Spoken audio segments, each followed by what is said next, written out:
I've seen my share of praise and criticism about the Nintendo Switch. I have my console pre-ordered and I can't wait to get it, but as I wait for it, I keep watching YouTubers that have nearly the same complaints about the system over and over again. So instead of continuing to waste my time and energy putting up with these people, I like to make a video that other people can watch instead. Here are the 7 misconceptions about the Nintendo Switch. 1. The launch lineup is terrible. This is a really subjective argument. The only way that this lineup of games at launch would be terrible was if Zelda wasn't among those titles and if there was nothing to look forward to. At least 95% of the consumers who will get the Switch at launch is going to get Zelda. There isn't much else, but there are options. Bomberman, 1-2 Switch, Skylanders. If the Switch had many more games at launch, they would all have to compete with Zelda, and that is a risk Nintendo is not willing to take. So I am not worried about the lack of games at launch, and over time it won't even matter. 2. There is no third-party support. I have seen what nearly 100 YouTubers had to say about it, and I don't really care about what they say about the third-party support. Sony and Microsoft cheerleaders, shit-faced developers, you're better off not even bothering trying to reason with these boys. So what if some pompous producer doesn't try to port his photorealistic game to the Switch? Is it the end of the world?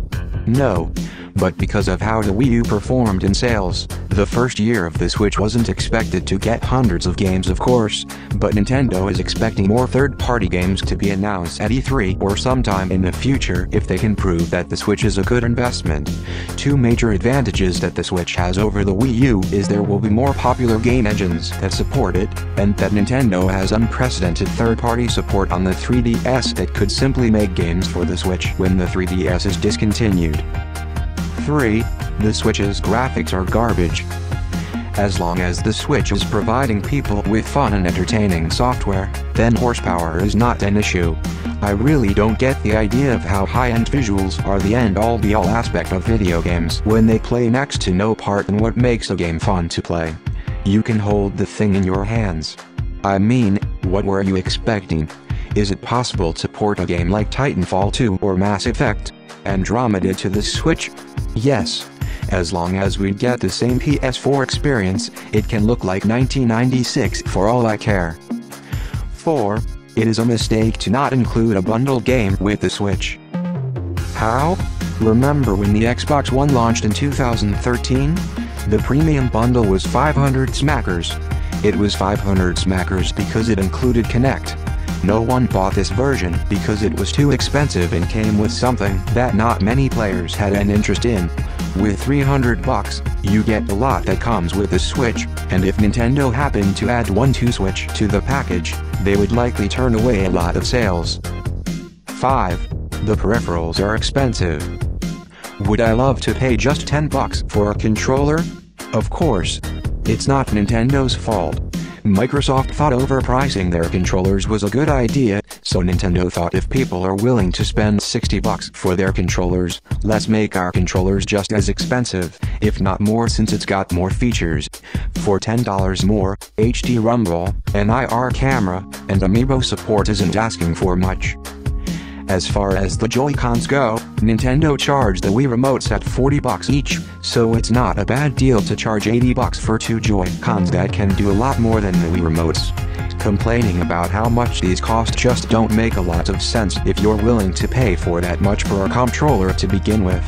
It's not really something to blame Nintendo for and not Sony or Microsoft. 6.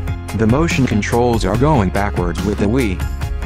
If you're complaining about the console being plagued with gimmicks like motion controls, then chances are you haven't paid attention to how Nintendo booked their presentation. First, they introduced new technology that went into their new controllers, then they shown us 2 games. Two games that took advantages of these new technologies. They didn't mention that this was a motion controls only console. You didn't see any other games having the need for motion controls, so I don't get the idea that since 2 games use motion controls that every game is going to use motion controls. I don't understand that thought process. 7. Voice chat done by using your phone is stupid. There's still a lot we don't know about this app, but people seem to forget that the Switch is a portable console, and portable consoles are hard to have voice chat for. What does everybody have now? A smartphone. We already communicate with people on phones, of course, but maybe they have some ideas that will make it work while playing online multiplayer games. I personally am not a voice chat person. My performance greatly diminishes. I hate putting something on my head, and I'm better off not hearing whiny people when I am playing a game. 8. Online service is garbage. I have seen a lot of concern about the online service, mostly because we don't know any details about it and we're all uncertain about what it will offer. People bust their nuts about the one new game per month that will be taken away after the month. I mean, Jim Sterling made a whole video about just that personal gripe, but chances are, they just might change their minds about that. Nothing is set in stone, and if they're going to charge a monthly or annual fee, then they must be really trying to make the service as satisfying as possible, with a wide variety of classic and indie games from the start.